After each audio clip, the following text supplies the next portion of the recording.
What's happening, guys? Dave here. It is finally time for me to do a review. I know it has been forever since I did a review, and I couldn't think of a better one to get back into the swing of things with.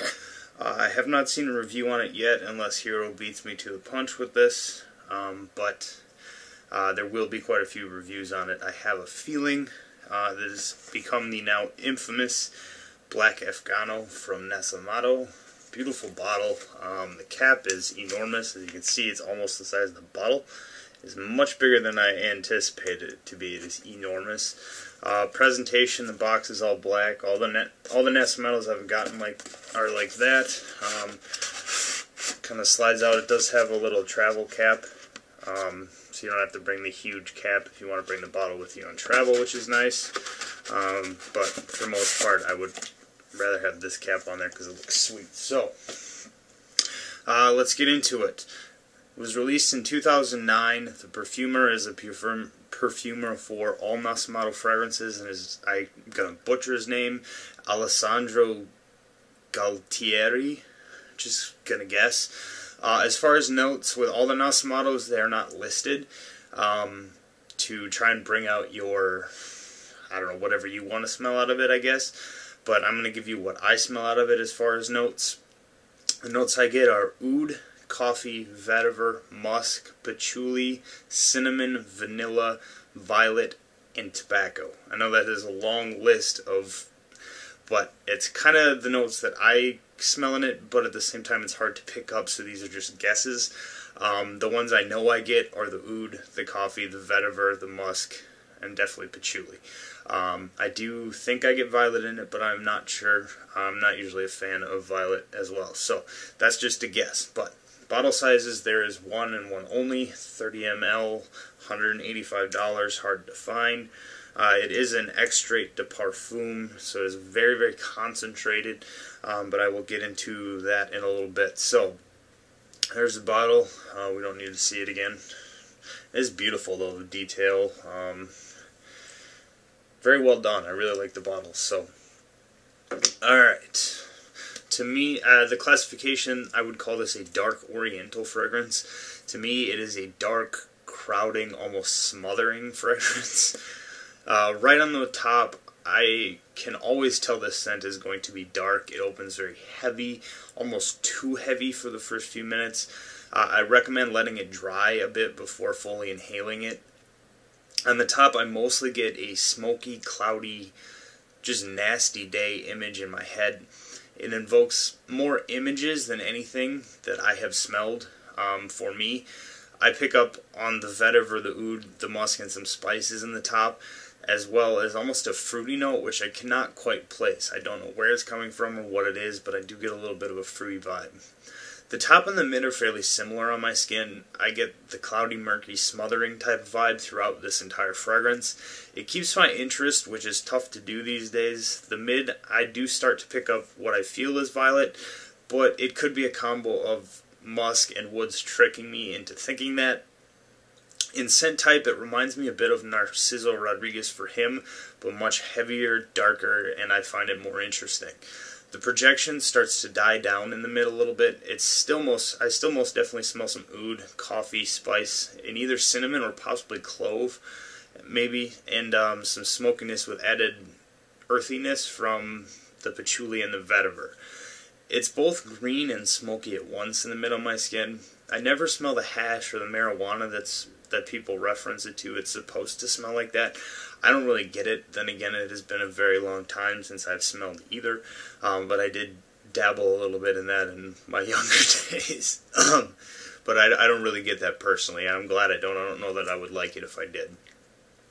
The dry down on my skin is mostly a dark but slightly sweet woody musk with some vanilla. The dry down still keeps my interest and doesn't come around for quite some time in the development. Usually, most fragrances dry down. You get to the dry down, that's most of the life of the fragrance. This thing has been on for 5 hours now, and I'm not fully into the dry down yet. But it lasts a very long time.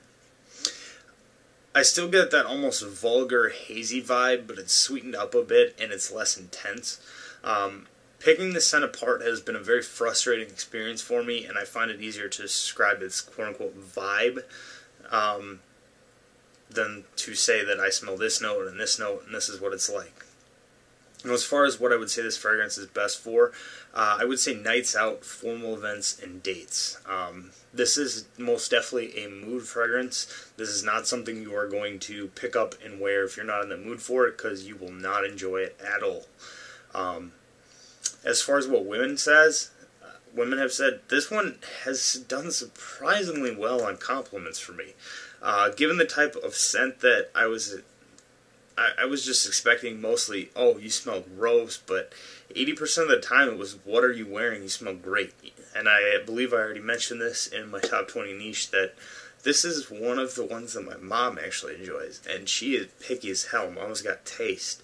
So I was quite surprised. As far as age range, I'm going to say 25 plus for sure. It just, the dark broodiness just screams maturity to me. I could see this being great in a suit and tie. It's very mysterious, I'll say that. Now, as far as number of sprays, seriously, just please do one. You could do two. I have done two, but one spray is pretty good. If you do any more than two, maybe three at the most, you may end up killing yourself, at least in the first 4 to 6 hours, because it is potent. It's very potent.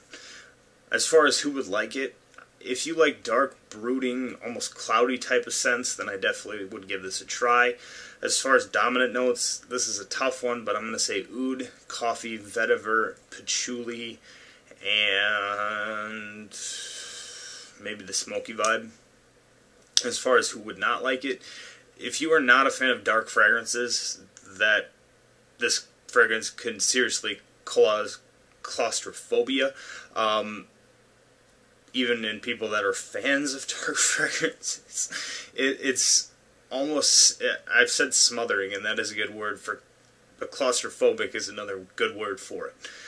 If you like lighter scents that are versatile, avoid this. You must, as I said, you must be in the mood to wear this fragrance or you will regret it. I have had one experience with that. I was not in the mood for it and I wore it, and my God, was that a depressing day. It can bring you down if you are not in the mood for it. As far as bottles, the only two I can really come up with is if you like Narciso Rodriguez for him or Nasomatto Duro, then I would check this out. There are some similarities between Black Afgano and Duro. Now, what do I think of when I wear this? A very dark, cloudy, rainy day. You're locked in an old, tiny prison cell that happens to be filled with old leather with really, really dark, old, nasty-ass coffee brewing. That is what I get out of this fragrance. It's an interesting picture, but it is what it is. As far as ratings, here we go. It's going to get good ones, I'm afraid.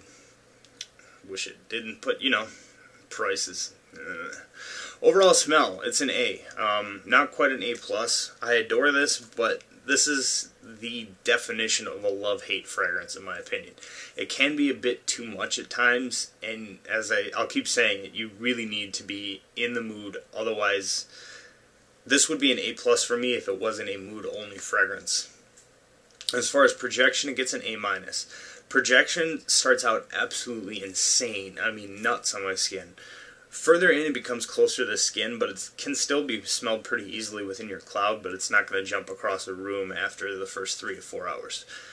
Longevity, how many pluses can I put with an A? I don't even know. I think I put 4 on my sheet. Yeah, I did.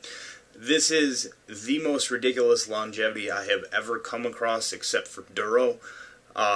24 plus hours with a shower the next day, easily on my skin.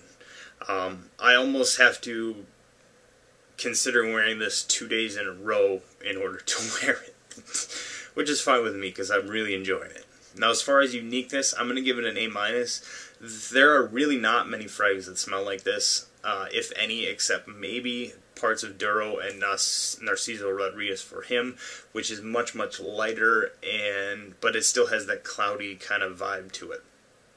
As far as versatility, C-. It's really not versatile at all. colder months only, and it is not something I can see being a signature scent or even worn every day in the cooler months. This is a special occasion fragrance along the lines of Chergui in terms of how often you're going to actually use it. With that caveat, I would say that this is really a fragrance only for very big fragrance enthusiasts. I would not recommend it to someone that's just starting out or not really in love with this passion that we all have. Now, as far as my overall rating, I'm going to give it an A-, which I guess would be like a 9.75 or something, whatever you want to call it. It's a damn good fragrance that, in my opinion, is a work of art and something that should be tested by most fragrance enthusiasts. It's quite possibly one of the worst possible scents ever to blind buy, though. I can't say that enough. Please do not blind buy this. Is it worth $185 to me? Yes, because of its uniqueness and ridiculously high level of ingredients, projection, and longevity. Is it something that I would recommend to someone not addicted to fragrances like I am? Hell no. So as far as buy, try, or pass, it's a try. I just cannot see anyone blind buying this, because I think if you do, you're going to regret it, to be honest with you. Unless you're one of the people that love it. But I had fortunately smelled it before I pulled the trigger.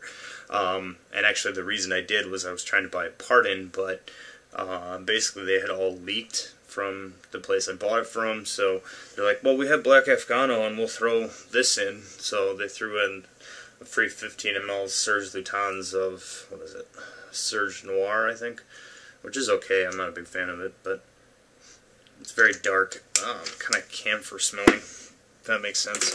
Shit. Yeah, at times I wish I had not bought into the Nasomatto hype, but unfortunately they're good fragrances. This and Pardon probably being my favorite from the lines. Duro's okay, but it's not amazing. Smell-wise, projection and longevity, Jesus, I wore 4 sprays of that yesterday because it was cereal overspray day and almost murdered myself. So, that is my take on Nasomatto's Black Afgano. Beautiful fragrance, beautiful bottle, really good presentation, crazy longevity, all that. I'm not particularly trying to hype it up. I don't really care about hype. This is just my opinion and my take on it. So, that is it for now, guys. As always, thanks for watching, and rate, comment, subscribe.